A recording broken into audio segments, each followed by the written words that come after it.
Crisis Radio. Webster Tarpley here in Washington, D.C., reminding you that to keep abreast of world events, Tarpley.net is the ticket. The new, improved, upgraded Tarpley.net with frequent new contributions. Most recently, the call from Birgitte Jonsdottir of Iceland, a call for support from the peoples of the world for Iceland in its life and death struggle with the financier oligarchs, the International Monetary Fund, the organ of the world banking community, also the British government, the Dutch government, Anglo-Dutch finance capital, and indeed the European Union of the Portuguese fascist Barroso, all of them in the service of the banks of the city of London and Amsterdam. And this is about 400 years of banking domination between those two.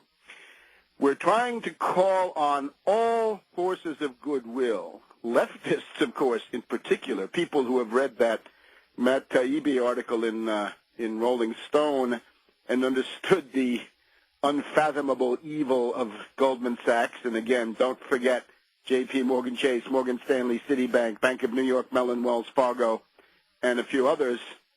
But in particular focusing now on the need for a march on Wall Street. Enough with the marches on Washington. That's been done to death.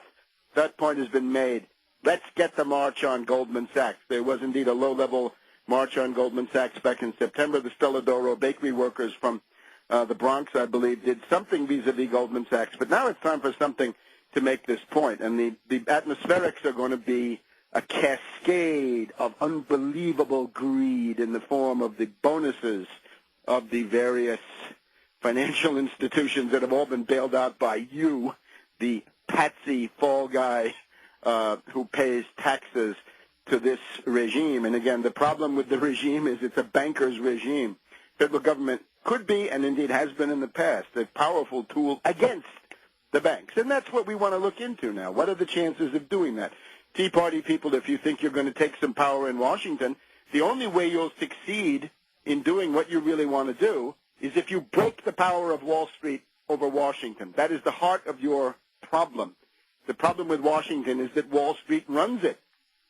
Tiny Tim Geithner has got a cell phone in which he's got pre-programmed the speed dial sector, Pandit the Bandit of Citibank, Jamie Dimon of J.P. Morgan Chase, and Lloyd Blankfein of Goldman Sachs. And I'm just wondering, what do you think that phone is used for? Is it Geithner who gives orders to Goldman Sachs, J.P. Morgan, and Citibank? Or isn't it J.P. Morgan, Citibank, and Goldman Sachs who give orders to Geithner? It's certainly Geithner who's getting the orders, carrying them out, a running dog, a stooge for Wall Street. So get those power relations straight.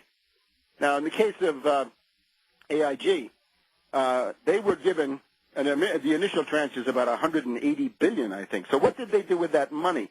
They paid private banks for derivatives. Now, we've always stressed, derivatives are the cause and the center of this depression, the $1.5 quadrillion derivatives bubble worldwide. And that is most acutely expressed in this AIG hedge fund with its $3 trillion of toxic, worthless, junk derivatives. So the money was given to AIG. The money goes from Paulson at the Treasury, with supervision from Bernanke at the Fed, with help, above all, from Tiny Tim Geithner, at that time running the New York branch of the Federal Reserve down there in Maiden Lane near Wall Street. So what is done with the money? That money is then given to AIG. AIG at this point is under the control of Ed Liddy, a veteran of Goldman Sachs. Oh, my God, that constant pedigree that comes back to haunt us.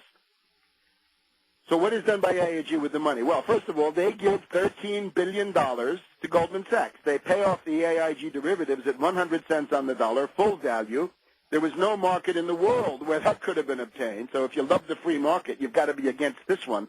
This was a violation of the free market. Yes, indeed. Of course, there is no free market, so we better not use that term too much, lest we foment illusions and delusions.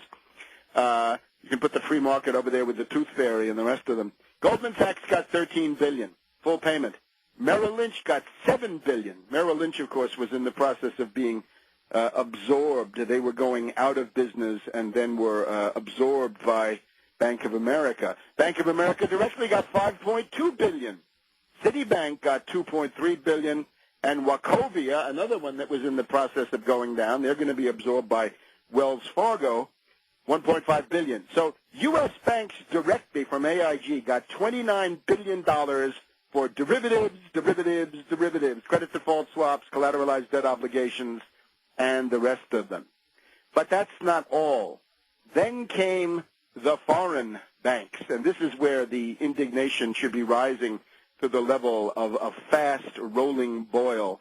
Société Générale of France, remember there was a rumor that they had gone bankrupt back in January of 2008, big European stock market panic in the January of 2008 around Société Générale. Of course, they were bankrupt. They got $12 billion. So a French bank gets $12 billion from the U.S. Treasury and the New York Fed. Taxpayer money, not even Fed money, taxpayer money directly. The assumption is that some of that money then goes back to Goldman Sachs or J.P. Morgan or some other Morgan or some other Wall Street. But nevertheless, the first recipient, Société Générale of France, gets $12 billion. Not to be outdone, Deutsche Bank of Germany gets $12 billion. Two foreign banks, French bank, German bank.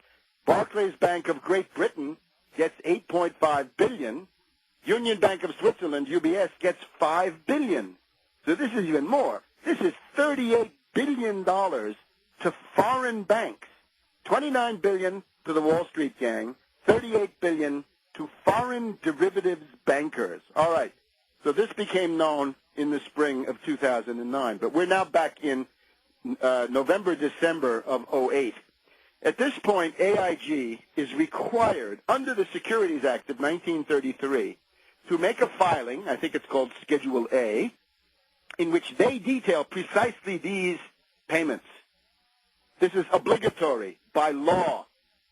This is a compulsory process of reporting these things under the securities law. So AIG sends a draft to Geithner's New York Fed saying, here's what we're going to report to the Securities and Exchange Commission. And, of course, most of these filings then become public within a short period of time.